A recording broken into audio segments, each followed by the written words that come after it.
এই মুহূর্তে বন্যার সবথেকে বড় ব্রেকিং আপডেট হচ্ছে উদয়পুর জাতীয় সড়ক বন্যার জলে ইতিমধ্যে কিন্তু সোনামুড়া চৌমুনি থেকে নো এন্ট্রি জারি করা হয়েছে। বর্মাবাড়ির দিক থেকে কোনো ধরনের গাড়ি আসতে পারছে না এবং অপর দিক থেকে কিন্তু সোনামুড়া চৌমুনির দিক থেকে কোনো ধরনের গাড়ি যেতে পারছে না বর্মাবাড়ির দিকে। গোমতী জেলা পুলিশ সুপারের সরকারি বাংলো কিন্তু জলের নিচে, প্রতি মুহূর্তে বাড়ছে উদয়পুরে জাতীয় সড়কে বন্যার জল।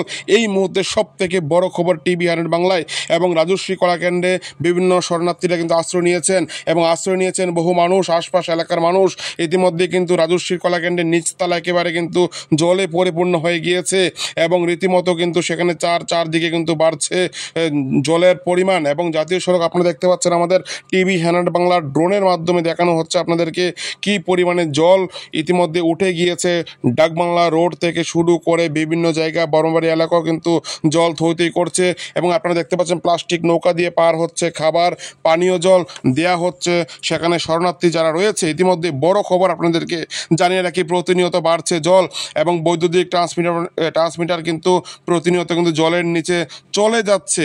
আপনারা এই মুহূর্তে একমাত্র সর্বপ্রথম টিভি 100 বাংলায় আপনাদের সামনে এই চিত্রটি তুলে ধরেছে এবং যাত্রীরা আপনারা দেখতে পাচ্ছেন, যাত্রীরাও কিন্তু সেখানে পায়ে হেঁটে দূরপাল্লার যাত্রীরা সেখানে আগরতলার দিকে যাওয়ার জন্য, বাসে ওঠার জন্য কিন্তু সেখানে পায়ে হেঁটে যাচ্ছে এবং রাস্তার মধ্যে ব্যাপক পরিমাণে কিন্তু জল জমে যাচ্ছে, প্রতিনিয়ত বাড়ছে জলের পরিমাণ এবং আশ্রয় নিয়েছেন বিভিন্ন শরণার্থীরা। ভিড় বাড়ছে প্রতিনিয়ত রাজশ্রী কলাকেন্দ্রে। একেবারে ড্রোনের মাধ্যমে কিন্তু আপনারা দেখতে পাচ্ছেন গোটা শোকসাগর জলার বর্তমান কি চিত্র রয়েছে। এই মুহূর্তে সব থেকে বড় খবর হচ্ছে টিভি 100 বাংলায় যে আপনাদেরকে দেখানো হচ্ছে শোকসাগরের জলার আশপাশ বাড়িঘরগুলি কি অবস্থায় রয়েছে। জলের নিচে প্রতিনিয়ত কিন্তু তলিয়ে যাচ্ছে এবং খাবার কিন্তু দেয়া হচ্ছে একেবারে একটি প্লাস্টিক নৌকা করে। এই মুহূর্তে সব থেকে ব্রেকিং আপডেট উদয়পুরের দেখানো হচ্ছে টিভি 100 বাংলায়। গত 4 দিন ধরে কিন্তু লাগাতার বন্যায় কিন্তু প্লাবিত হয়েছে গোটা ত্রিপুরা রাজ্য। ইতিমধ্যে রাজ্যের মুখ্যমন্ত্রী ডক্টর মানিক সাহা সফর করেছেন গোটা গোমতী জেলা সাউথ থেকে শুরু করে সিপাহীজলা জেলা। কিন্তু প্রশ্ন হচ্ছে যেভাবে কিন্তু জলের স্তর কিন্তু বাড়ছে উদয়পুরে, তাতে কিন্তু রীতিমতো ভয়ানক পরিস্থিতি সৃষ্টি হয়েছে গোটা উদয়পুর শহরে।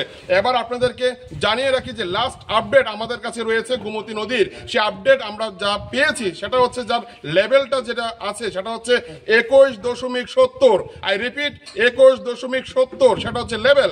কিন্তু তার জন্য কিন্তু জামজুরি সুইচ গেট এখনো পর্যন্ত বন্ধ রাখা হয়েছে। তার ফলে কিন্তু প্রতিনিয়ত উদয়পুর মাতারবাড়ি ক্যানেল থেকে যে জলটি প্রবেশ করছে সেটা কিন্তু এখন গ্রাস করছে গোটা উদয়পুর শহরকে।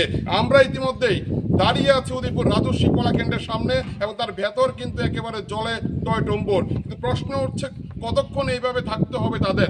এলাকাবাসীরা কিন্তু সেখানে ভিড় জমিয়েছে এবং গতকাল আমরা যখন তার চেয়ারম্যানের সাথে কথা বলছিলাম, পৌর চেয়ারম্যানের সাথে, তিনি কিন্তু একেবারে ভয়ে জবতবু অবস্থা।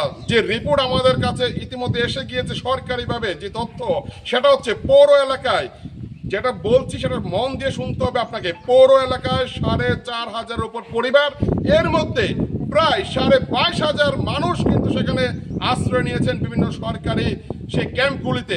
কিন্তু ভয়াবহ পরিস্থিতি সেখানেও কিন্তু ধারণ করছে, কোথাও যাওয়ার মতো এখনো পর্যন্ত সেখানে পরিস্থিতি নেই। গোমতী জেলা শাসকের সাথে আমরা বারবার সেখানে যোগাযোগ করছি, সেখানে কি পরিস্থিতি রয়েছে বিভিন্ন ধরনের আপডেট কিন্তু আমরা পেয়ে যাচ্ছি। কিন্তু তার মাঝেও কিন্তু বিভিন্ন মৃত্যুর খবরও কিন্তু আমাদের কাছে চলে এসছে। সেই ধরনের খবরে আমরা কিন্তু যাচ্ছি না, তারপরেও আপনাদের একটা আপডেট দিয়ে রাখি। গত পরশুদিন বাগমায় যে একটি ঘটনা ঘটেছিল, যে ছেলেটি ছিল দীপ নামে একটি ছেলে 16 বছর বয়সী, তাকে কিন্তু গতকাল পাওয়া গিয়েছে একই জায়গায় বাগমা এলাকায়। মাছ ধরতে গিয়ে কিন্তু এই ধরনের ঘটনা ঘটে গিয়েছে। কিন্তু তারপরেও আজকে যে রাজস্বের যে বিষয়টি আপনাদেরকে দেখাচ্ছি সেটা হচ্ছে বিভিন্নভাবে কিন্তু সেখানে জল বাড়ছে বিভিন্ন জায়গা থেকে। আমরা সেখানে যে যতটুকু কিছুক্ষণ আগে আমাদের সাথে মহকুমা শাসকের কথা হয়েছিল, তিনিও কিন্তু আমাদেরকে জানিয়েছেন জল কিন্তু ইতিমধ্যে বাড়ছে কিন্তু নদীতে কমছে। এখন দেখার বিষয় কতদিন এভাবে থাকতে হবে। রাজ্যের অর্থমন্ত্রীর সাথে গত পরশুদিন আমাদের একটি আলাপ হয়েছিল, আমরা টিভি 100 বাংলা সেখানে আলাপ করেছিলাম।